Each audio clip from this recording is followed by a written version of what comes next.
Señal directa. Estamos de regreso en Señal Informativa. Vamos a la línea telefónica. Agradecemos que nos tome esta llamada la diputada federal por Jalisco, Abril Alcalá. En la Cámara de Diputados se está discutiendo justamente, como le mencionábamos, la reforma educativa, los cambios a lo que fue la reforma de la pasada administración. Diputada, muy buenos días. Gracias por atender la llamada. Sonia, muy buenos días y no, al contrario, gracias a ustedes por contactarnos, porque de verdad es bien importante, sobre todo un tema tan fundamental para México como es una transformación en materia educativa, pues hacerles saber qué es lo que está pasando en aquel hoyo negro de la Cámara de Diputados, en donde pareciera que nosotros desaparecemos, pero no desaparecemos, sí estamos trabajando. Así es. Bueno, primero, diputada, me gustaría si nos cuentas, en esencia, en qué puntos hay que poner atención en esta discusión, en el documento, en la iniciativa que envió la Presidencia de la República. Mira, en primer lugar, aquí hay que reconocer que hay una gran diferencia entre la iniciativa que envía el presidente en diciembre y lo que estamos votando hoy. Esta reforma es un ejemplo de que sí se puede trabajar entre los diferentes grupos parlamentarios, por la razón que sea. Es muy probable que en esta ocasión hayan abierto sus puertas, a diferencia de en todos los otros temas, llámese Guardia Nacional, llámese el tema de las mujeres, la protección de las instancias infantiles, por ejemplo, ¿no? Que no nos han querido escuchar. Pero en este caso, a diferencia de la que propone el presidente en diciembre, todas las bancadas nos reunimos para hacer una contrapropuesta, para hacer un documento mucho más sólido, integrar una currícula más amplia, pero además asegurarle a la niñez desde la educación inicial hasta la superior, pero protegiendo la autonomía universitaria y además asegurándonos de que esto no implique que luego se le ahorque a los estados con presupuestos que no van a poder manejar, ¿no? Entonces, se trató de hacer un documento mucho más sólido. Evidentemente, no es que se rescate necesariamente elementos de la reforma de Peña Nieto, simplemente que la reforma de Peña Nieto ya tenía elementos que eran indispensables para la educación, simplemente se mantiene aquello que es necesario. Entonces, este documento no es el que presenta el señor presidente en diciembre.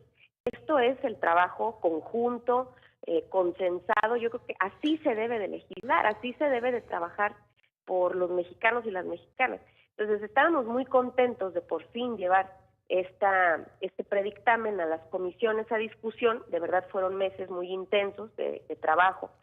Y pues bueno, nos encontramos no con la sorpresa, porque la verdad no lo esperábamos, pero sí con el desagrado de no poder entrar a la Cámara, de tenernos que estar escondiendo en algunas ocasiones, porque se pusieron un tanto violentos los miembros de la CENTE.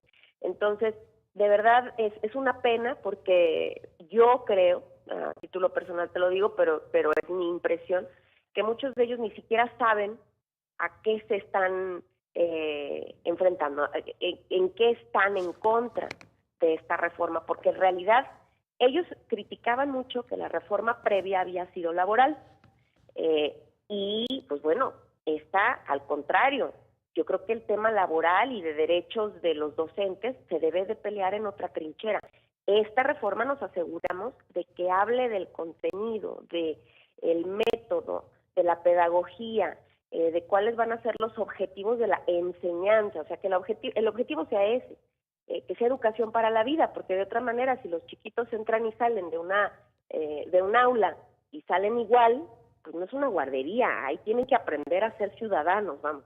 Entonces, esta no es una reforma laboral y por eso lo decidimos así, precisamente porque la queja había sido de esta naturaleza. Y ahora, pues de parte de la CENTE, pareciera que la incomodidad es que no sea laboral, es que no les estemos garantizando ahí el manejo de ciertas plazas, que ahí no les estemos garantizando que jamás habrá una evaluación de ninguna naturaleza. Sabemos que los lastimó, una evaluación que parecía de tipo punitiva, pero eso ya se quitó de esta reforma. Ahorita, de hecho, la evaluación será, por ejemplo, para el ingreso a la labor docente. Esa era otra cosa que no les agradaba.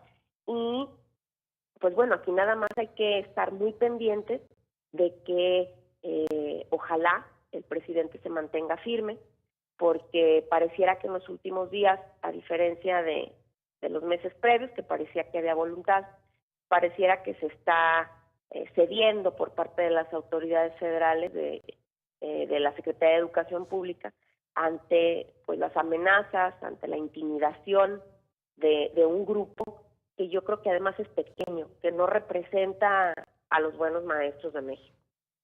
Abril, mencionas que no conocen los maestros de la CENTE el documento que está ya a punto de discutirse, pero ustedes saben, los diputados saben qué es lo que le inquieta a la CENTE. Mira, sí, de hecho, pues nosotros estuvimos trabajando el documento párrafo por párrafo. Pero ¿han tenido comunicación con los líderes de la CENTE para saber por qué están preocupados?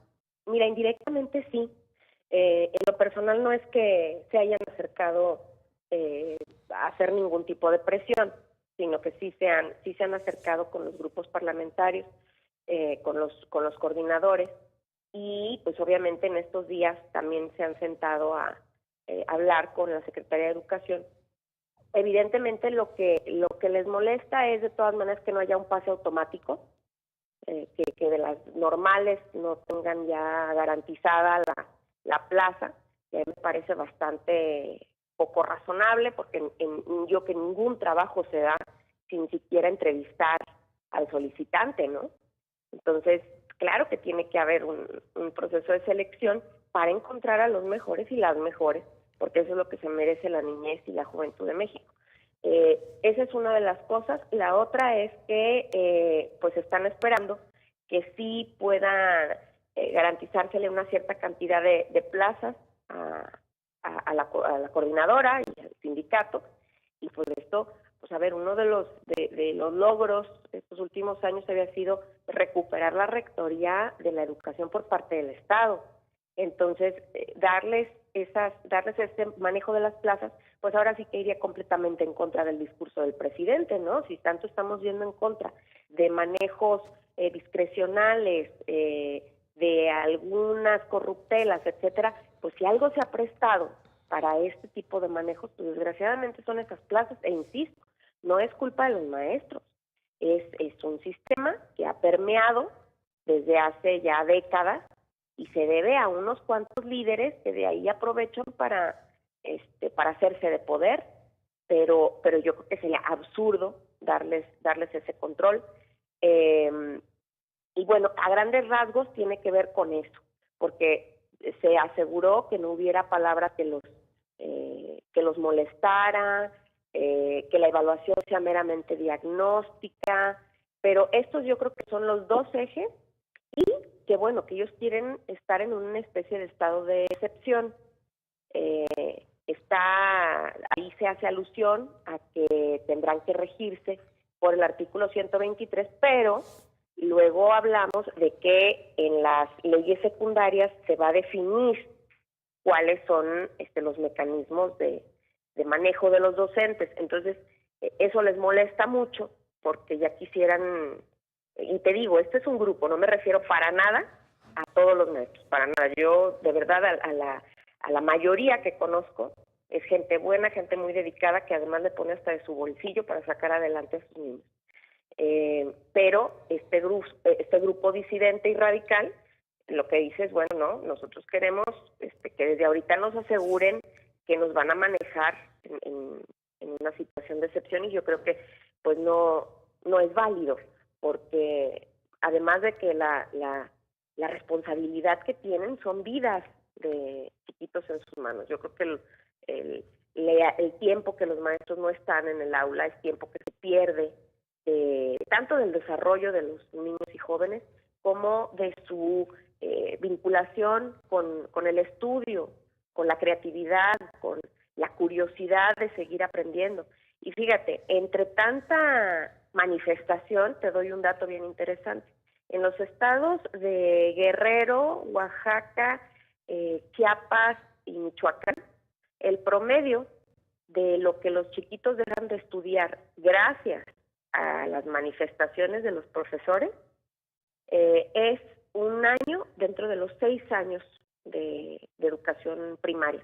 Entonces, tú imagínate, un año, por ejemplo, pues no van a la escuela 2 meses, otro año 3, otro año 1 mes, etcétera. Pero en promedio, saliendo de sexto de primaria, es como si el niño nada más hubiera estudiado 5 años. Entonces es gravísimo que no se ponga un alto a este tipo de manifestaciones y, pues bueno, un llamado además al presidente para decirle, pues esto será un precedente, puede ser muy bueno o puede ser muy grave, porque a partir de esto el mensaje a la sociedad va a ser que atiende más a grupos de poder que a la sociedad que a lo mejor no se ve, a estos padres de familia, a estos niños que no votan, y a muchísimos millones de mexicanos que hoy están preocupados por esta reforma. Pero además el mensaje es al que quiera ir a montarse una manifestación violenta, además, quien quiera bloquear los trabajos de los legisladores, quien quiera amenazar al gobierno, adelante. Estamos listos para atender y responder a amenazas. Yo creo que esa no es la manera de trabajar.